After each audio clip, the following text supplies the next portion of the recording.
안녕하세요. 뒷담화입니다. 29일 방영된 JTBC 끝사랑 3화 리뷰를 시작하기 전에 알려드릴 내용이 있는데요. 끝사랑 제작진은 최근 사생활 논란이 불거진 남자 출연자 이범천의 개인 이슈를 확인 중이며 시청에 불편함이 없도록 3화에선 통편집을 했다고 밝혔습니다. 따라서 이범천과 데이트를 하거나 연결된 분들은 아쉽지만 볼 수 없었네요. 프로그램을 리드하던 범천의 빈자리를 어떻게 메꿀까 궁금했는데요.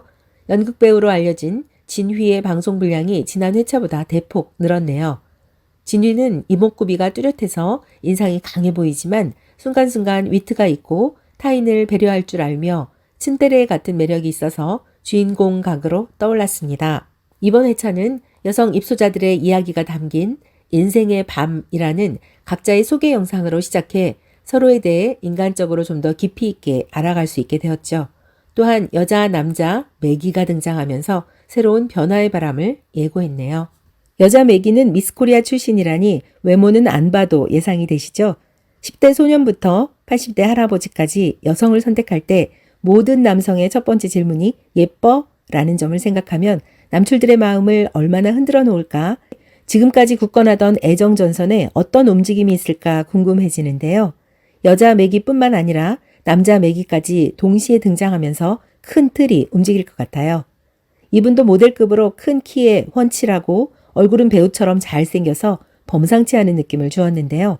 살짝 미소를 보여주면 여인들의 심쿵하는 소리가 들릴 것 같아요. 카페에 미스코리아와 마주 앉아 있는 걸 보니 한 폭의 그림처럼 정말 잘 어울리더라고요.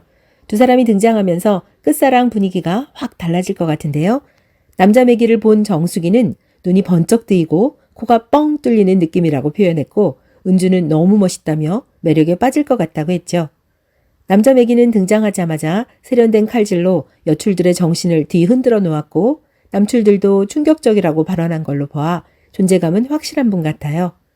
끝사랑판을 크게 흔들 것 같은데요. 과거 어디서도 본 적 없는 강력한 매기 역할을 할 것 같아 기대가 됩니다. 전연화는 영어 학원 원장이었네요. 나이에 비해 젊어 보이고 자기 관리를 잘하고 있었는데 50세부터 1년에 한 번 바디 프로필을 찍어보자 마음먹고 매일 아침 출근 전 2~3시간씩 운동을 한다고 해요. 아버지 사업이 어려움을 겪으면서 세일즈를 하기도 했는데 치과에서 쫓겨나는 경험을 하기도 했다네요. 안면 마비가 올 정도로 힘들었고 가정 형편도 어려워서 결혼할 용기를 못 냈고 지금은 인생 궤도가 정상에 올라서 친구같이 편안한 사람을 만나 누군가 옆에 있다는 게 좋다는 걸 느끼고 싶다네요. 재우는 한 편의 영화를 본 것처럼 뭉클하다고 했고 진이는 쾌활하면서도 따뜻한 연하의 삶이 보인다며 밝은 사람을 좋아한다고 은근히 고백했죠. 일하는 곳을 직접 찾아가 영상에 담고 과거부터 지금까지를 인터뷰하면서 보다 진솔한 개인 영상을 만들어 다른 출연자들과 공감의 폭을 넓혔는데요. JTBC가 이번 끝사랑에 얼마나 공을 들였는지 알 수 있었죠. 다만 출연자들에 대한 사전 확인이 좀 아쉬운 부분으로 남게 됐네요. 정숙은 주얼리 디자이너였네요. 어릴 때부터 뭐 하나 꽂히면 그것에 집중, 끝을 보고 마는 직진 스타일인데요. 유명한 호텔에 입점하고 지방에도 팝을 4개나 운영한다니 사업적으로 성공한 분 같습니다. 일, 사랑, 육아 모두 완벽히 하고 싶었고 예술학 석사까지 마치느라 하루 서너 시간도 못 자며 일했지만 결국 남편과의 사랑이 점점 멀어졌다네요. 정숙은 사랑에 한번 실수했다고 인생 끝난 게 아니라며 다시 사랑하고 싶고 또 열심히 달릴 거라고 했죠. 나이가 있어 기회가 무한하지 않은 만큼 남은 인생 무언가 미쳐볼 수 있다면 사랑에 직진하고 싶다고 했는데요. 인생에 시간이 얼마 남지 않았다는 말에 많은 분들이 공감하실 것 같아요. 인생의 끝을 누구나 알 수 없지만 그래도 주어진 시간 속에서 끝까지 최선을 다해보려는 정숙의 마음이 충분히 이해가 돼서 박수를 보내고 싶어졌네요. 어릴 때 뭐든 잘했고 완벽함을 꿈꿨던 경희는 부모님의 인정을 받으며 주위 분들을 실망시켜드리지 말아야겠다는 의지가 강해 결국 원하는 미대 교수가 되었다고 해요. 항상 남들의 시선을 의식하면서 결혼 생활도 맞추면서 살아왔는데 어느 날 의견이 대립했을 때 이혼하자는 말을 듣고 망설임 없이 이혼했다고 하네요. 평소 딸에게 하는 말은 엄마처럼 살지 마 라면서 하고 싶은 대로 살라고 그래야 원하는 삶을 살 수 있다고 말한답니다. 이제는 능동적으로 원하는 사람을 찾고 싶고 남은 인생 가장 중요한 건 사랑이라고 하네요. 어릴 때 겁 많고 수동적이었다는 은주. 본인 좋다는 사람과 결혼하며 같은 곳을 바라보고 함께 걸어갈 줄 알았는데 어느새 그림자처럼 서포트만 하는 자신을 깨닫게 되었다네요. 어린 딸과 홀로서기를 시작하면서 카페 아르바이트부터 시작했고 손에 쥐가 날 정도로 영상을 편집하면서 유튜브를 시작해 5년 동안 600개 영상을 올렸는데 지금은 구독자가 30만 명이 넘어 빚 없이 딸과 살 수 있는 집을 마련해 인생에서 최고의 순간을 맞고 있답니다. 온전히 혼자 설 수 있는 것이 행복의 첫걸음이라는 은주는 함께 조화롭게 걸어갈 사람을 만나고 싶다네요. 40 넘으면 자기 얼굴에 책임을 지라는 말처럼 삶의 모든 이력이 얼굴에 남아있는 것 같지만 한꺼풀 벗겨보면 엇비슷한 인생의 희로애락을 담고 살아가고 있죠. 그런데 갑자기 여자 매기가 등장했어요. 74년생 51세 임주연.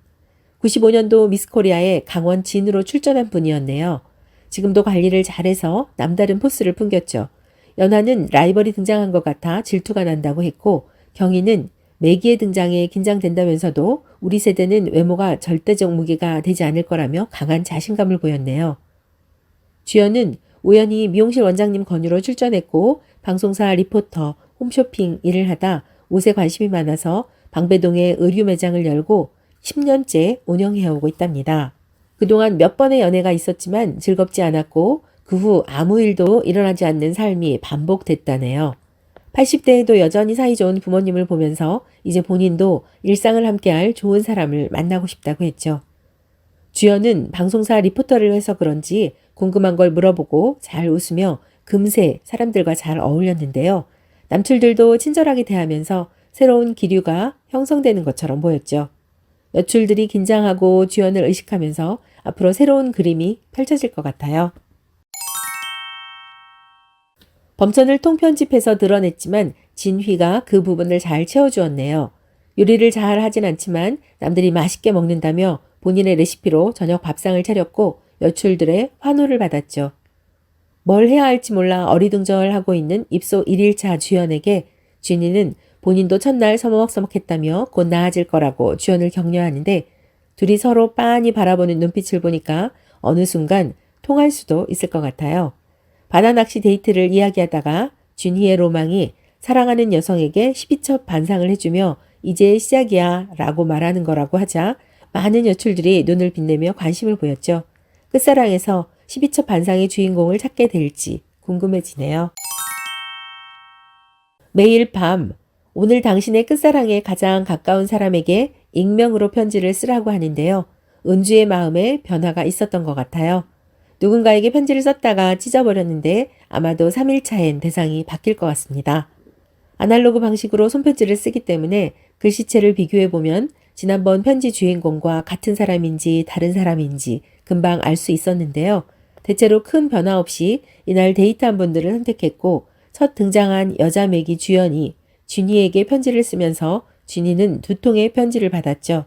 이대로 판이 짜지는가 싶었는데 제작진이 다음날 데이트는 오늘 하지 않은 사람과 할 수 있다는 규칙을 알려주면서 이 순위로 누구를 선택할지 궁금해졌네요. 미리 준비하고 계획하는 꼼꼼한 T 유형의 기만. 갑자기 손목시계를 챙겨 들고 나가더니 정숙에게 시계를 봐달라고 합니다. 정숙이 배터리 교체하라고 처방을 내려주자 오늘 데이트 신청을 하네요. 주연은 어제 편지를 보냈던 진휘와 데이트를 하고 싶었지만 아쉽게도 진휘가 연하에게 데이트 신청하는 모습을 멀리서 지켜봐야 했죠. 여출들 숙소를 찾아간 재우는 어버이날 자녀를 대신해 초콜릿을 주었고 나머지 2개는 경희에게 주면서 공개적으로 데이트를 신청했고 아마도 은주는 범천과 데이트를 한 것 같은데 통편집돼서 볼 순 없었네요. 연화와 진희는 도자기 공방을 찾아 함께 뭔가를 만들었는데요. 며칠 같이 지내면서 친해진 것도 있고 서로 간의 티키타카도 좋아서 연인들의 데이트를 엿보는 것 같았죠. 연화는 반지를 골라주고 저 돈 있는 여자라고 어필하면서 서로 커플링을 끼고 사진을 찍었네요. 상대방의 앞치마를 묶어주면서 24년도판 사랑과 영혼을 찍기도 했죠. 두 사람은 자주 보는 작은 걸 만들기로 합의했는데 연하는 사랑이란 단어를 새겼고 진유는 JAJU라는 글자를 새겼죠. 자주 보라는 뜻이라고 해요. 진이는 특히 디테일에 강한 것 같아요. 진이는 본인이 머뭇거릴 때 연화가 딱 유도해주는 스타일이라며 대화가 끊이질 않고 편안했다는 걸 보면 두 사람 사이에 그린라이트가 켜진 것 같습니다. 첫날 바닷가 산책 때부터 호감이 있었던 것 같아요. 재우는 미대 교수 경희를 위해 미술관 데이트를 선택했지만 예상과 달라 당황하는 듯 보였고 경희는 재우에게 친절히는 대했으나 본인은 좀 더 기대고 안정감 있는 분을 원한다면서 재우에게 선을 그었네요. 김하는 매일 아침 저녁 운동하는 상남자였지만 데이트 코스는 아기자기하고 순수한 곳을 선택했는데요.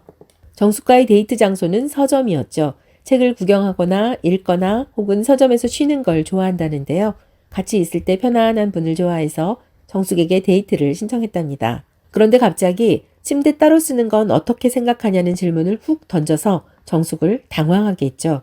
정숙은 원초적 수면욕을 방해받고 싶지 않다면서도 눈에서 멀어지면 몸도 마음도 멀어지게 되니 그건 구체적으로 진도 나갔을 때 이야기하겠다고 하네요. 서로에게 책 한 권을 선물하며 데이트를 마쳤는데 정숙은 그 후 그 책을 틈날 때마다 읽었다고 합니다. 오자마자 혼자 숙소를 지키던 주연은 새로 등장하는 남자 매기를 만나게 되는데요. 아무 정보도 없지만 일단 찢어진 청바지 하며 외모만으로도 포스가 느껴지네요. 예고편을 보니까 큰 생선을 능수능란하게 다듬던데요. 새로운 여자, 남자 매기의 등장으로 조용하던 끝사랑채에 어떤 변화의 바람이 불지 궁금해집니다. 아마도 3일차 밤 편지의 대상이 조금씩 달라질 것 같아요. 이번 영상 어떻게 보셨습니까? 여러분의 소중한 댓글 기다리고 있을게요. 영상 끝까지 봐주셔서 감사합니다. 여러분의 구독과 좋아요는 뒷담화 채널에 큰 힘이 됩니다. 오늘도 고맙습니다.